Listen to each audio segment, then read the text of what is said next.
Thank you very much for the opportunity to speak here. I'm really excited to be here and talk about this stuff with this audience. And so what I'm going to talk about today is all joint work with Tomer, who you all know, and Shahar Karmeli, who's a graduate student at the Weizmann Institute in Israel. Okay, so like any talk on chromatic homotopy theory, we start with fixing a prime. So fix a prime P, which will be always implicit in the background throughout the talk, so it's going to be a P local talk. And Kn is, as usual, the Murabba K theory of high n.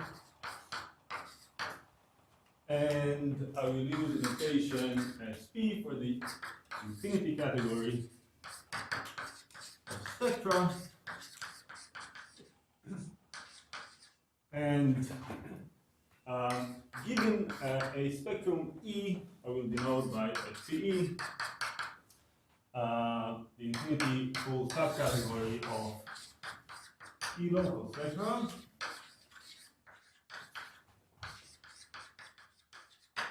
And there will be some more notation later, but that will suffice for now.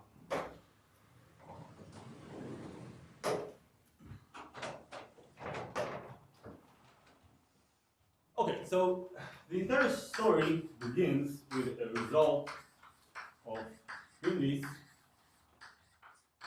Hovey, and Sadofsky from '96, which says the following. So let E be some k and local spectrum with an action of a finite group.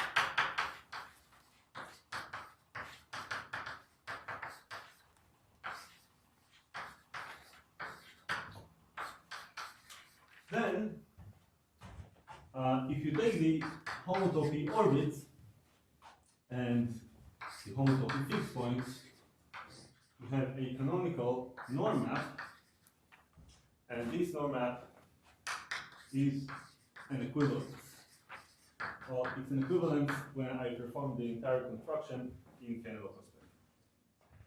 And equivalently, one can take the cofiber of this map, which gives what is called the Tate construction, and equivalently, one can say that the Tate construction vanishes scan locally. That's why it's also called Tate vanishing. Right, so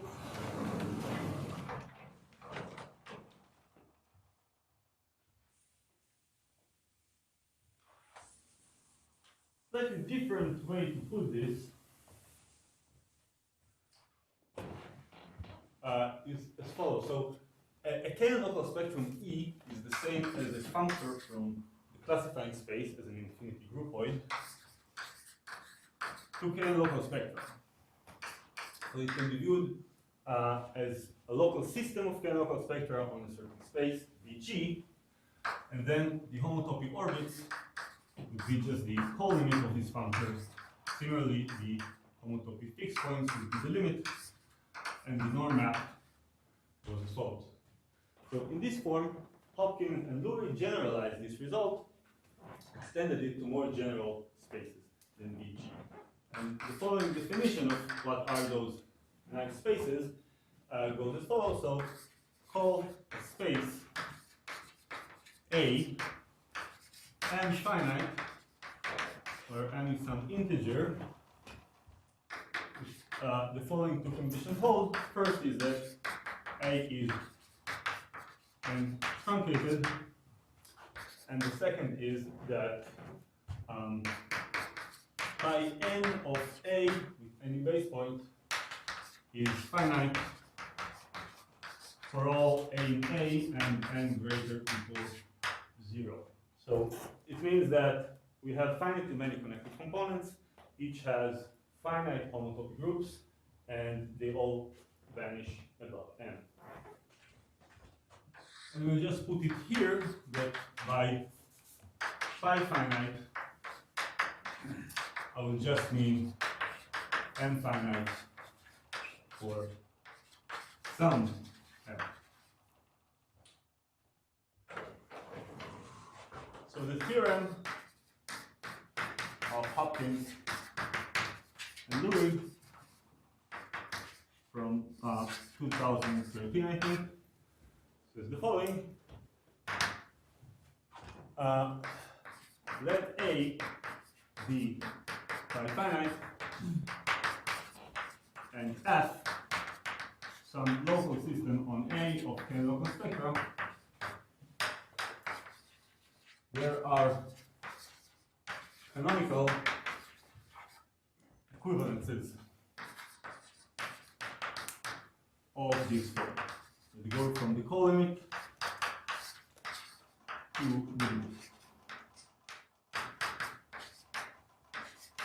So there's some kind of higher norm maps such that give such equivalences. Well, some special cases, when n equals 0, then a zero finite space is just a discrete finite set. This is just a canonical equivalence between a finite product of objects and a finite product in any stable or semi-additive category. And for m equals 1, a one finite space is a finite disjunct union of bg's for finite g's. Then on each component, it will be just the ordinary norm map. So it indeed extends the classical result. Right.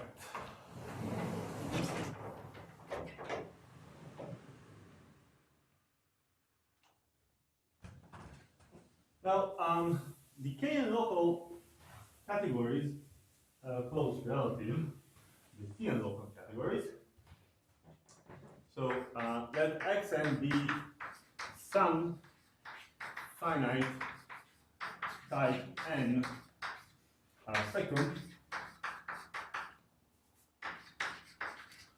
and v some vn self-map of x, and as usual, we set Tn to be what happens when you invert v on x, that is the telescope of v.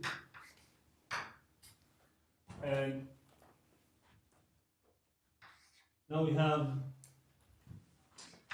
define the category of T and local spectra, which is independent of the choices, and it sits somewhere between K and local spectra and spectra, and the possible difference between those two is, of course, the content of the famous telescope conjecture.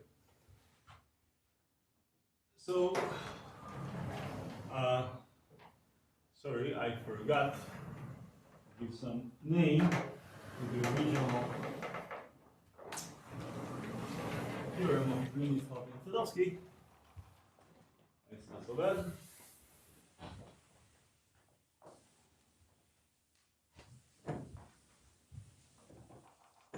Let's call it Tate vanishing. So it's a result of Kuhn from 2003 that Tate vanishing holds for T and local spectra as well. So instead of working in T and local spectra, you can work in T and local spectra. So this is possibly stronger. And finally, I can state our main result is now a natural thing to ask whether the extension of Hopkins and Lurie also holds in the T and local situation instead of the K and local. So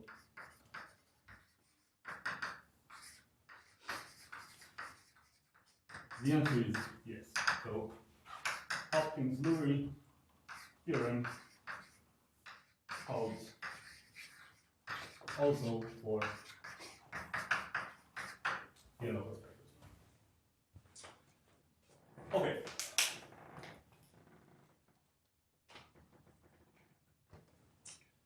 Now, the first thing I want to say something about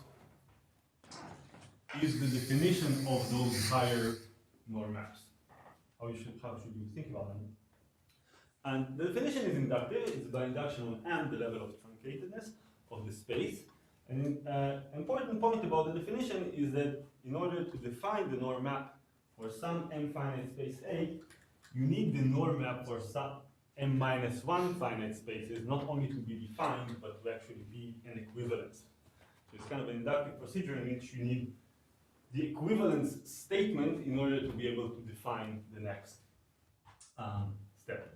So I will not give the precise definition, but I will give some partial definition.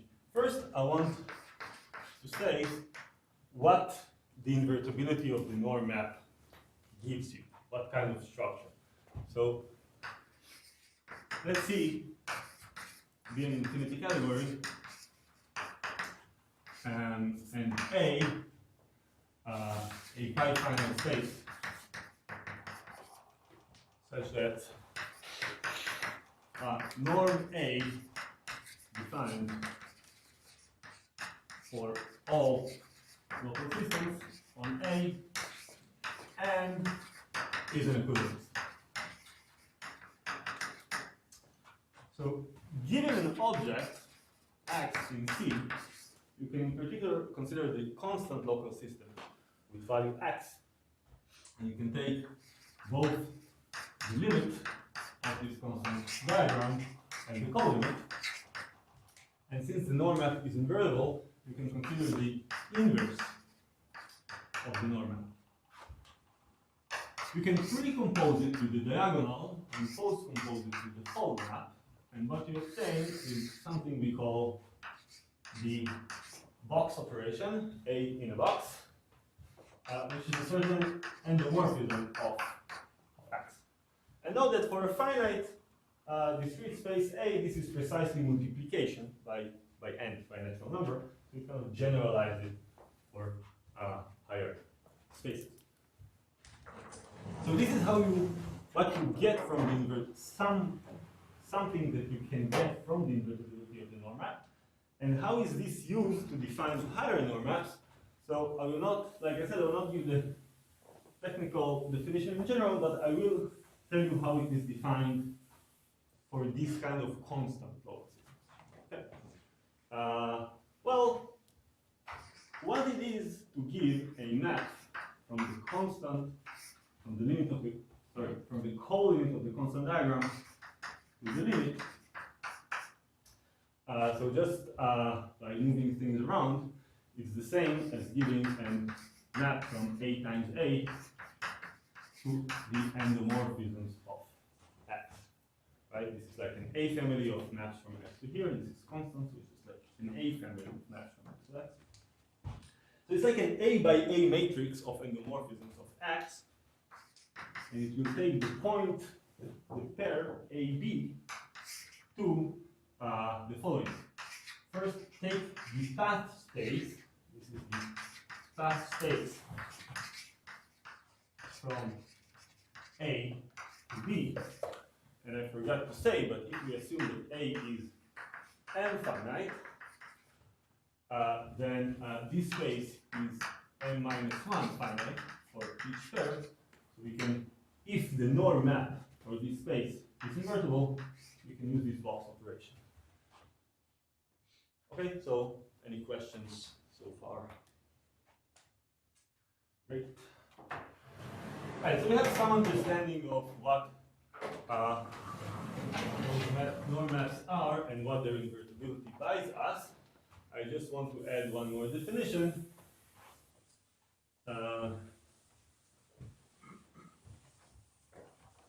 Before I get to the interesting stuff.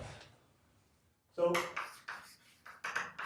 we say that an infinity category C is n semi-additive. This will be an inductive definition. If it is n-1 semi-additive, and if it and for all m finite A, system,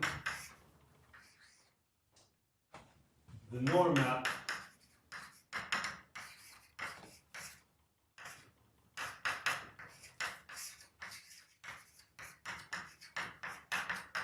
is an equivalence. So if you think about it, what it means that once you're minus one semi-additive, you have all norm maps defined for infinite spaces. Then you can ask whether those norm maps are equivalences and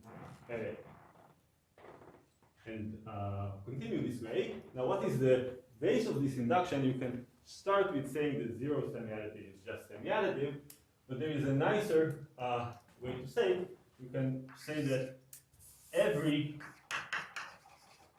C is minus two semi-additive. This is the base condition. And then it's an easy consequence that you get that minus one semi-additivity is just being pointed, and zero semi-additivity is just being semi-additive. So it's a nicer place to start your induction. So in this terminology, the original Greenlees-Hovey-Sadofsky result is that the K-local categories are one semi-additive, and the Hopkins-Lurie theorem is that they're infinity semi-additive, and Kuhn's result is that the T-local categories are one semi-additive, and our result is that they're infinity semi-additive. Great. Okay. Before I get into giving a sketch of the proof, I first want to give some high-level comparison between our approach and the approach taken by Hopkins and Lurie. So I will start with the Hopkins-Lurie proof, and maybe I'll do it like this. Maybe it will work. Maybe not. Okay, so the proof of Hopkins and Lurie has roughly two parts, which are very different in nature. There is a formal part. The formal part is basically reducing the general case of the general A and general local system to the special case where A is the Eilenberg plane space KCPM, this is the group of order M, and F is constant on the Kn local cube. So this is a completely general, abstract nonsense kind of thing. You induct on the Postnikov tower and things like that. And it's also very general. It doesn't use any real special property of the Kn local categories. It's very stable and p-local infinity. So this is also relatively short and easy. And the hardest part is this is, for this special case, you get one specific norm map that you need to verify that it is an isomorphism. This is done by a computation. And the computation, well, you need to check that this map is an isomorphism. You can do it. You can look at the induced map on EN cohomology. So use the fact that EN cohomology detects equivalences in the local spectrum. So it's enough to show that on EN cohomology this is true. And then to do this, you use the Hopf algebra structure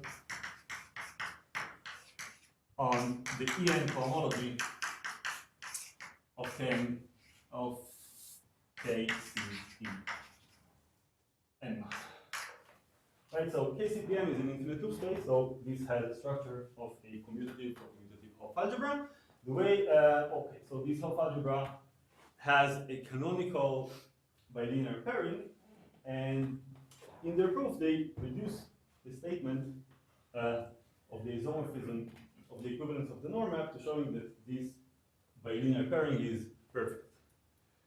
And to do this, you need some very precise control on the p-adic valuation of various algebraic invariants associated to this Hopf algebra.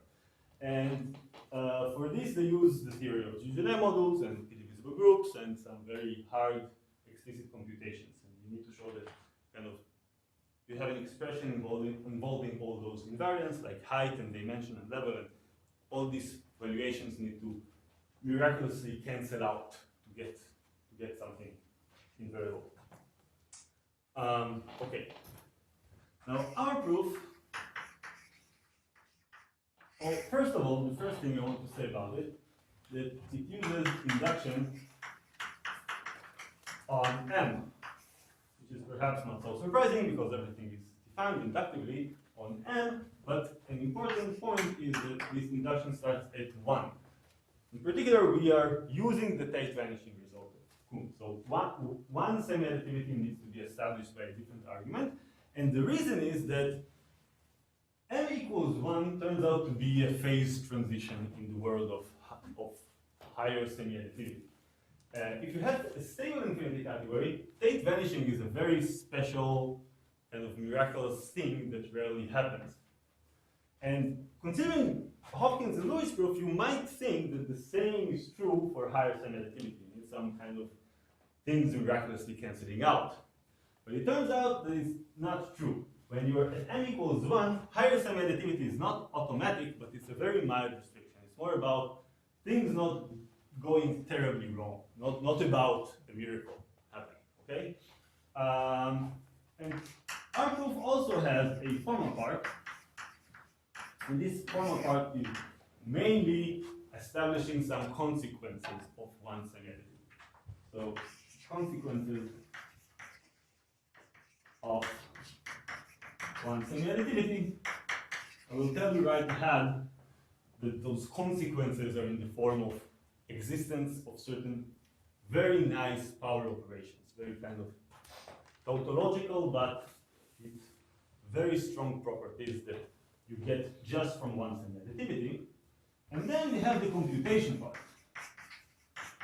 So the computation also uses EN homology, but note that while here we use the fact that EN homology detects equivalences of K local spectra, the analogous statement for T local spectra would be equivalent to the telescope conjecture. So we need something much more subtle and weaker than this.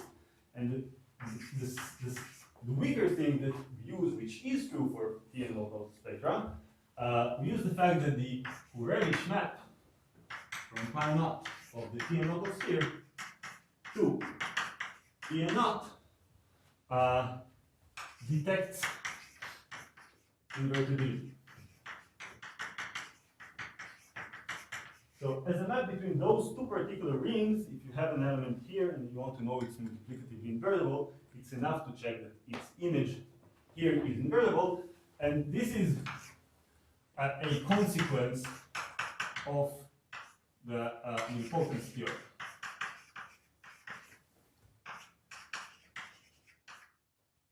So this is kind of the main chromatic thing we need to know about T local spectra. And then we still need some kind of computation, but it's a much simpler, much more modest computational input than what Hopkins and Lurie did. We just need the decaying homology of the Eilenberg-McLean space has non-zero Euler characteristics, which follows from the classical computation of Ravanel and Wilson. And this in turn also follows from kind of the more qualitative property that this is evenly concentrated. Though this more qualitative property, it is not clear if there is a simpler proof, which is not by just computing everything. And actually I think Tomer asked Doug Ravanel and he said that he doesn't think that there is an easier proof for this. But anyway, using Ravanel and Wilson computation, we get this, which is enough.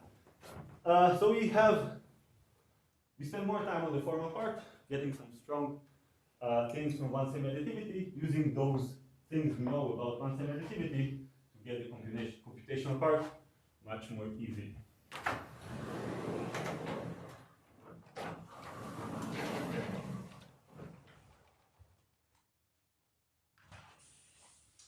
Okay, so for the rest of the time, I will try to give a rough sketch of how the proof goes, and I will start with discussing this story about one semi-additivity. And first I want to define something which is just in algebra, very general definition. Just, can you use your proof to do the Hopkins-Lurie? Oh, great question. Yeah, so the only thing we use from Hopkins and Lurie is the formal part, so which is, like I said, is the easier part. So in particular, this implies Hopkins and Lurie result in a non-circular way. So it's you can either mimic the proof or just deduce it from it. So the answer is yes. So you don't, not that I enjoy working with doing name modules, but do you need all that? You don't need that anymore. No, sorry. So, right.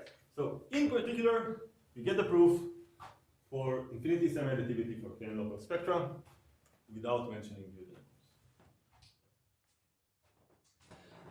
I mean, but what do they actually? What can you say a bit more about what they actually use in this? I mean, what we said like there are many variants or something. Right. But, I mean, they redo the Rabin-Wilson computation, right? I mean, like a large part of the paper is actually redoing the computation. Yeah, it is true. I'm not going to I'm not counting pages, but No, sure. But a lot of what they do is kind of reorganizing known results in a slightly different language. But I can tell you like what they actually need. They need a description of this Hopf algebra in a very explicit way, and the explicit way the explicit description they get is that they develop a notion of an exterior power for a finite flat commutative group scheme. And then they say that this as a Hopf algebra, as a group scheme, is the nth exterior power of what you get when you plug here n equals 1, which is the p torsion of the formal group. And then they develop a general theory of those exterior powers, which is especially subtle at p equals 2, of course, to kind of get general computations out of it. Maybe we can discuss it more later. But right, so let R be a commutative ring, an additive p derivation on R is a function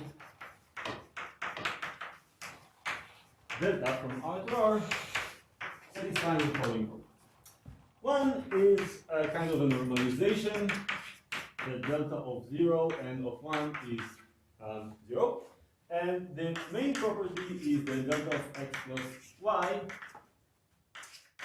is delta x plus delta y plus some universal correction term, which is x to the p plus y to the p minus x plus y to the p over p.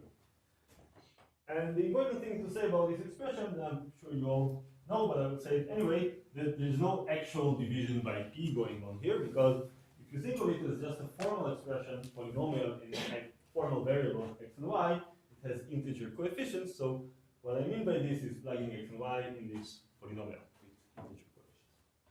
In particular, it's defined when you have p torsion in your ring, and some remark that a consequence of this is that the mass x goes to x to the p plus p delta x is additive. So it's additive, and it also lifts the Frobenius. Mod p, this is just the Frobenius, so it's a ring map, right? Yeah. So right. So I'm talking about an additive p derivation, the usual notion. I know that this is not the usual notion. Sorry. The usual notion also has another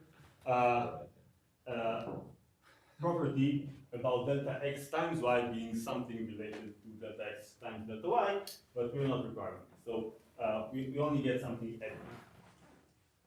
So this is an additive lift of Frobenius. But I do want to say that when you do have p torsion, then this condition is weaker than this. So there's only implication in one direction.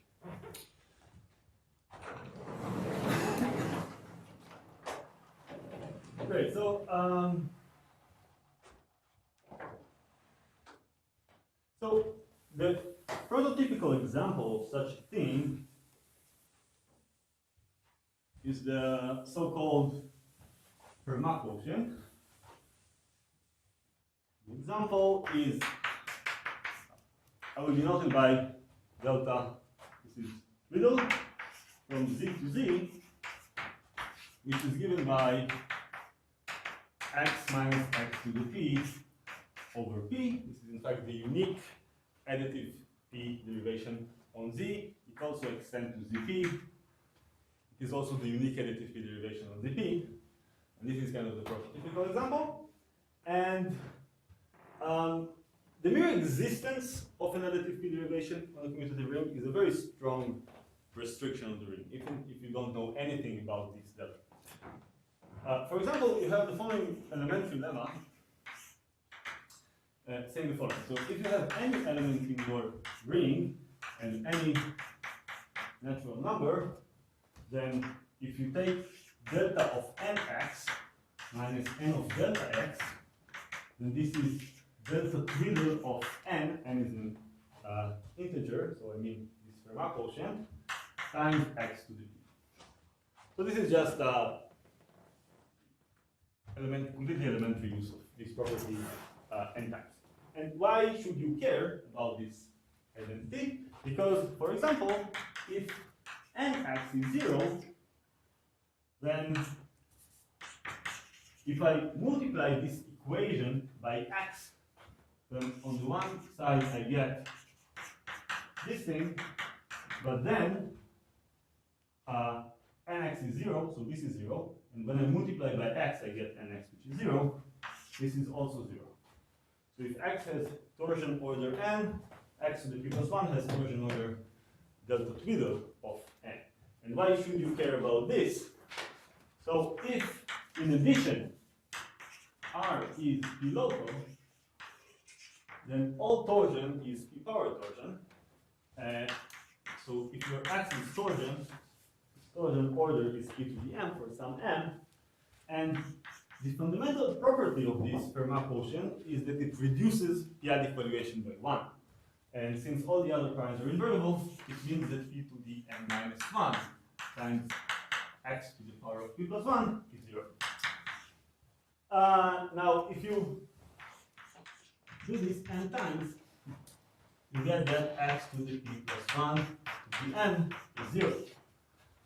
Which tells you that being torsion implies being nilpotent.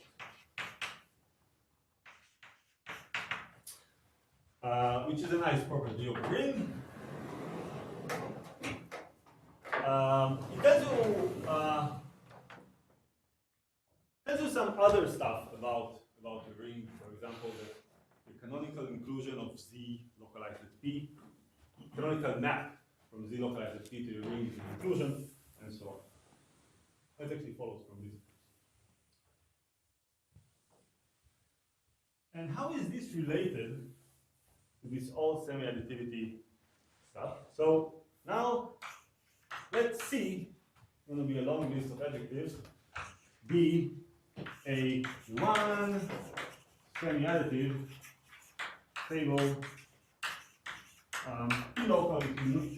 I will not use it in the definition, but it's used in the application. P local presentable symmetric monoidal infinity category. So basically like K local spectra or T local spectra. Those are the main examples which we care about. And let X be an infinity ring object in C. So in particular, we can define the ring phi naught of X, the homotopy classes of maps from the unit to X. And this is a commutative ring. This does not use the one semi-additivity, but one semi-additivity will imply that there is a canonical additive p derivation of this ring.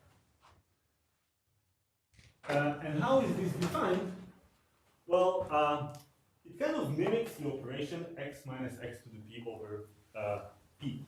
So x over p, well, maybe I should give a remark. Maybe I should have given it before. If p is invertible in your ring, then it turns out that this DCP box operation is just the inverse. But in your category, is invertible in your category. Well, that's also true, but it's also like true locally for an object. You can test it for the unit, but you're right. You can also say if p is invertible in your category, then this operation as a natural transformation of the identity function is the same as p inverse.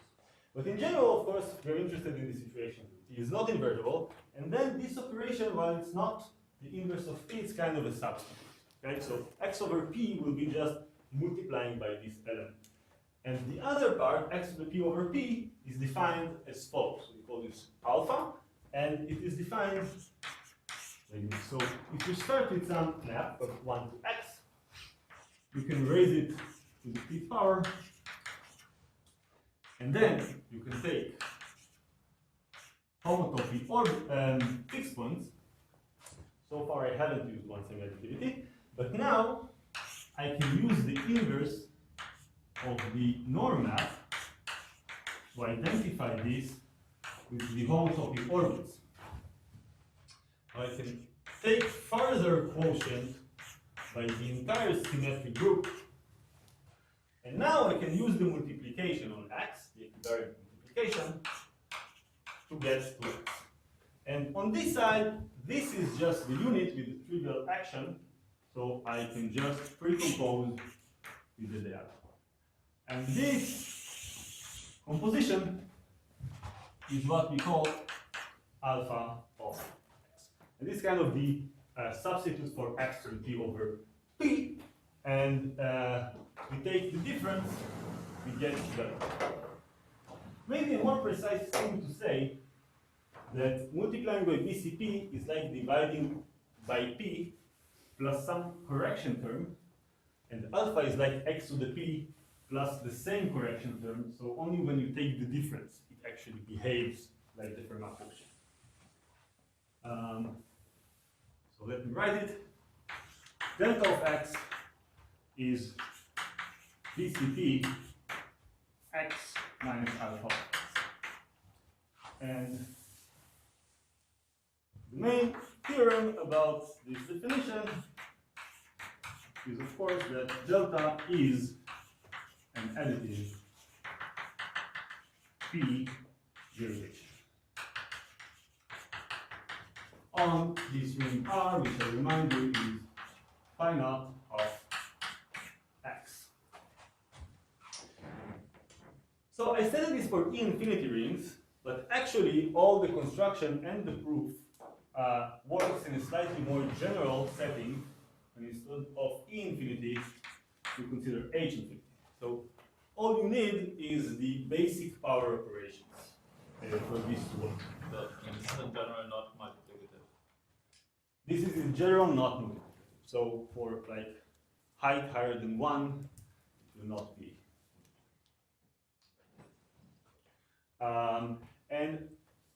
And I also want to mention, it's related to your question, that Nate Stapleton has a result that on the En cohomology of any space, there is a canonical lift of Frobenius. This is the canonical lift of Frobenius, like the one x to the p plus p delta, and it is not multiplicative in height higher. Plus the thread of your story a little bit.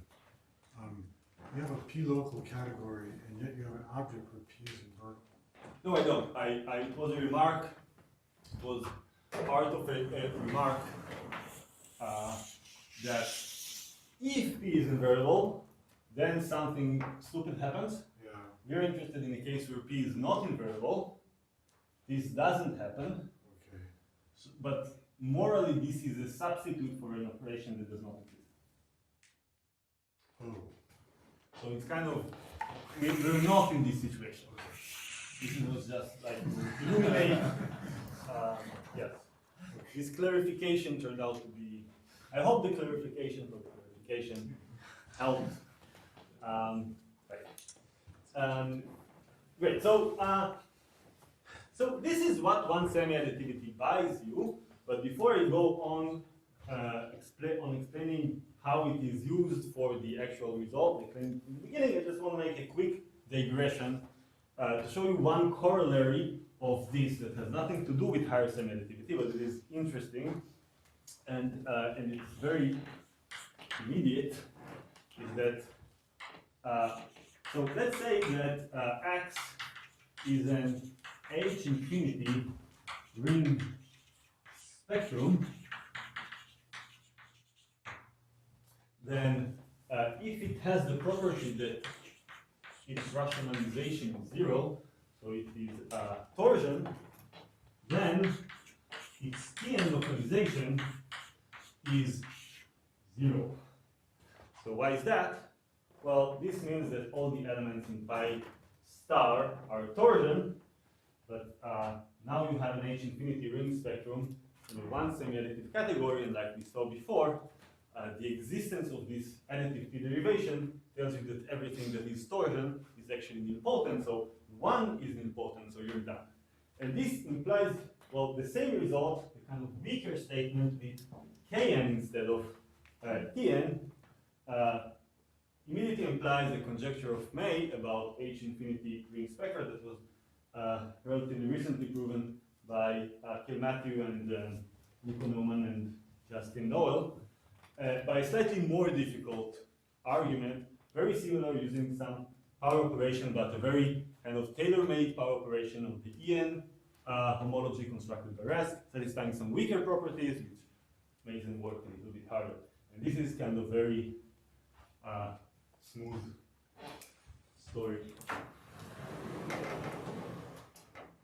Okay, so this is the end of the digression, and we're back to our story, and we want to prove higher semi-additivity. We're doing it by induction. So now let's assume that C is M semi-additive for some m greater or equal to 1. And we're going to apply our theory to the case where X is the unit. So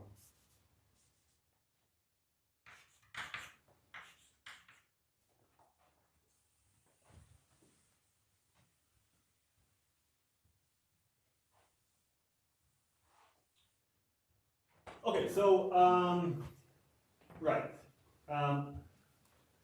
The inductive argument going from m to m plus 1 uses a very general and kind of not difficult formal lemma, which is a form of a transfer argument.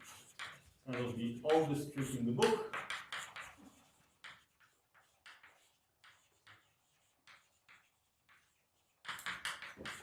And it says the following. So, given a fiber sequence in spaces, A goes to B, no, A goes to E, goes to B, such that A is n-finite and E is n-finite. This already implies that B is n plus 1 finite. Well, at least if B is connected, which we assume. So we have this situation. So since our category is M semi-additive, what we have? We have the norm maps for A and E and B defined. And for A and E, there are equivalences. And the following lemma tells us that if box A is invertible, then the norm map for B is an equivalence. So, for example, this generalizes an argument that already appears in the classical Tate vanishing argument, when you want to reduce from BG to BP, where P is the zero subgroup, then the fiber is G mod P. The fibers are of size which is prime to P, and you use kind of a transfer argument for this reduction. So this really generalizes this, because this operation is somehow summing over A. The higher semi-additivity analog of this. Now, by the formal part of Hopkins and Lurie, we know that it is enough to show that the norm map, so let me write it maybe. So by Hopkins and Lurie, and I emphasize this is kind of the formal part, enough to show that the norm of the Eilenberg-MacLane space K CPN plus 1 is an equivalence. So how can we use this transfer argument to show this? So here's kind of a naive example, naive idea.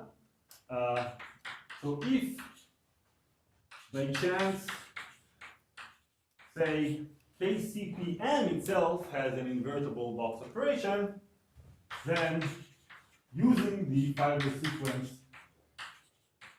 this one, the canonical one, the path group space one,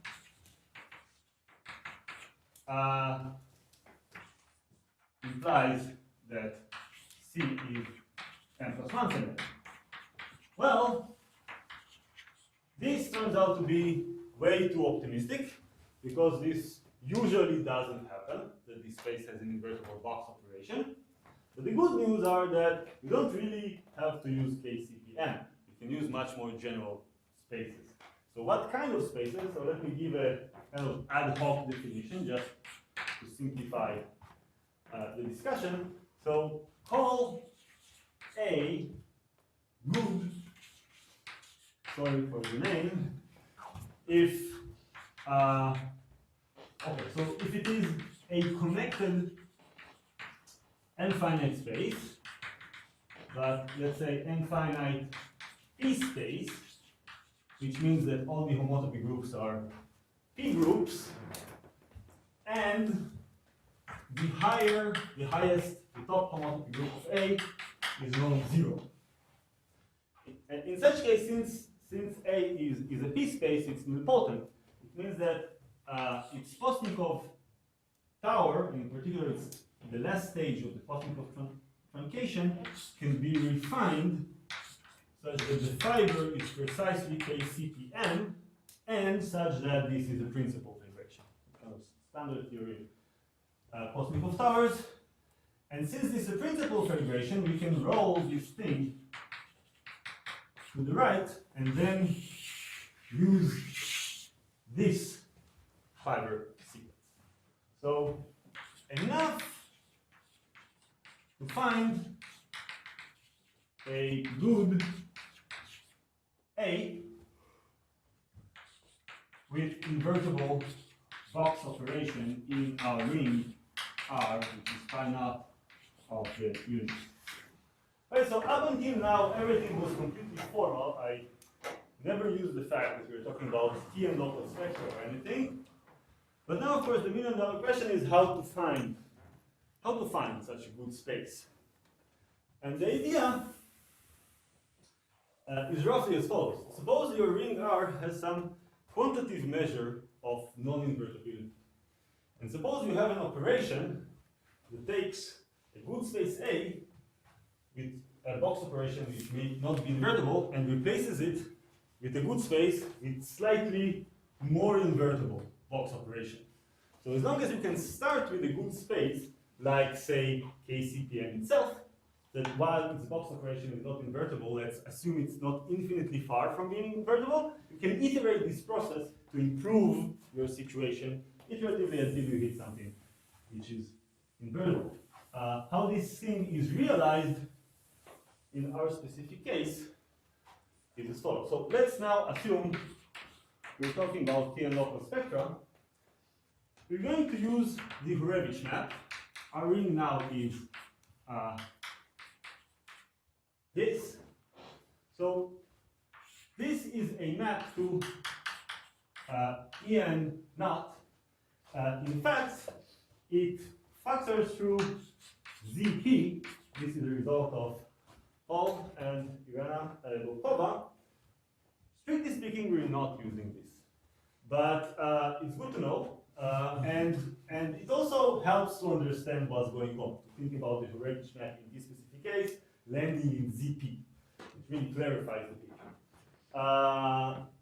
Okay, so you probably can guess what's going to happen. Okay, so we want to find a good space A such that this operation is invertible. The operation which we have here that kind of improves the invertibility will be precisely the delta operation, which we have thanks to one semi-additivity. You can organize the argument as follows. So you have the following facts that you know.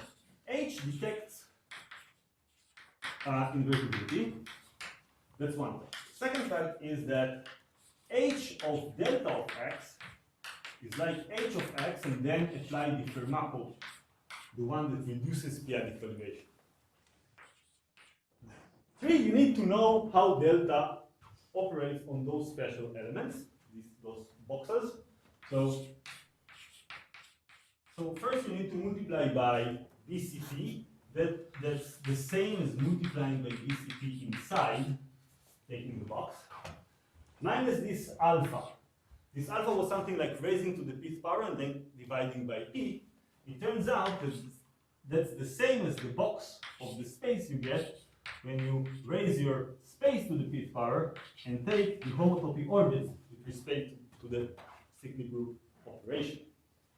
And the last fact you need to know, to start with a candidate which is not infinitely far from the result, is that H of, say, KCPN is non-zero, and this follows from the fact that the Euler characteristic of KCPN of the rather K cohomology of KCPN, need to count brackets, you can find, is non-zero. So now, how the proof goes, you start with KCPN. You want to know, you compute its H. If that's an invertible element in ZP by 1, you know that its box is invertible and you're done. If not, then you can apply delta. Now delta commutes with H, and this operation reduces periodic valuation. So at least one of these guys will have a smaller periodic valuation. So you can replace your space with the one with the smaller periodic valuation, and then steer until done. And that's it basically. We have more time. So let me just say, I have a few more minutes, so let me say a few remarks about it. Well, so first of all, like I said before, you see that something much more qualitative happens here. So instead of showing that a certain space has a certain, the canonical pairing is perfect, all we need is for something to be non-zero, which is a much more robust requirement. But actually, we don't even need to start with KCPN. If you have some space whose box operation, some good space whose box operation is non-zero, you can start with it. Then this criterion is not completely general, but it works for every loop space. So if you have any good space, which is a loop space, and its Morava K-theory has non-vanishing Euler characteristic, then the entire argument would go through. So this kind of thing looks like something really had to go really wrong for this not to work. And this gets you from one semi-additivity to infinity semi-additivity very easy. So this is one remark. And the second thing, maybe I just say that not a consequence of the result itself, but the consequence of the arguments that go inside the proof gives you other things which about the T local category which we know are true for the K local category. So I'll just say one of those, which is particularly nice. We know that for pi finite spaces, they have a very interesting behavior with respect to Morava K theory. So Morava K theory of height n sees only the nth Postnikov truncation of a pi finite space. And it turns out, using similar techniques, that the same is true for Muraba, for Tn. So I want to say the following thing. So let f from A to B be a map of pi finite spaces that is an equivalence on n truncation, then the induced map, if I stabilize,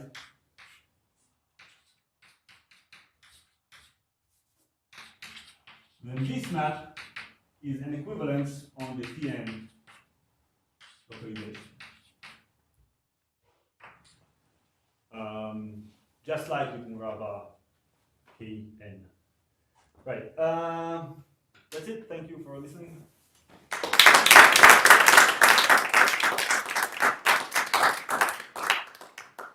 Questions? Yeah. Is it possible to actually determine anything about those two individual factors, the box of BCP cross A or A to P HCP? Yeah, right. So yes, it's possible. So in practice, it will always be this space, except for the rational situation, where it will be this space because it divides by D. But in all other cases, it will be actually this space. Do you know any examples of non-semi-additive categories where this would That's also an excellent question.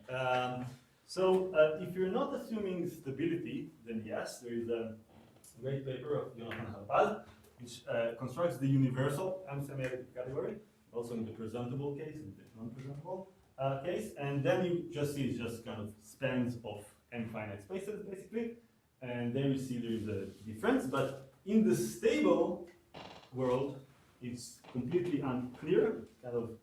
Kind of, I don't want to say it's a conjecture, but we kind of hope that maybe just any stable one semi-additive category might be true. I'll try to make this a question. We're getting a longer and longer list of theorems which are true in both the Tn local category and the K local category. That's also I think it has a name. Yeah, so you might consider it as a kind of evidence for the task of conjecture. I don't know. But right, the fact that we were failing to destroy it for so long. I started to. It looks like a duck and walks like a duck. Go ahead. I guess I mean, is there anything more you can say about this power operation?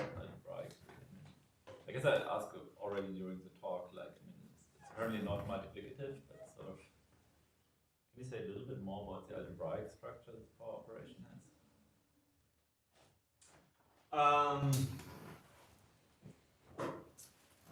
I'm not sure. I mean, I you can. know, Maybe Tomer can. Let me specify my question a little more. I mean, we know in the K1 local situation, it's like, I mean, this makes it a delta P ring, like, you know, like a lambda ring basically, but considered as a prime P.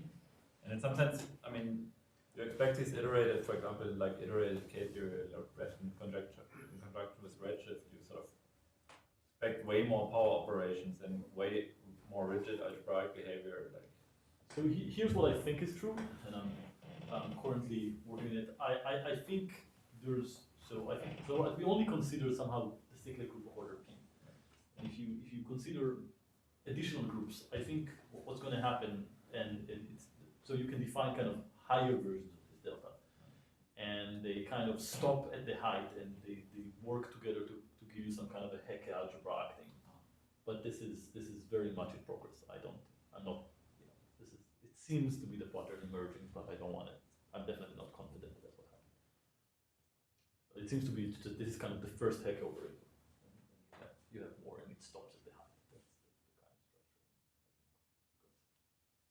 But it's just going to be a pi naught thing, right? Or is there going to be some sort of stable operation as well? Oh yeah, I don't know how to get out of the pi naught. That's a very, yeah, that's a great question.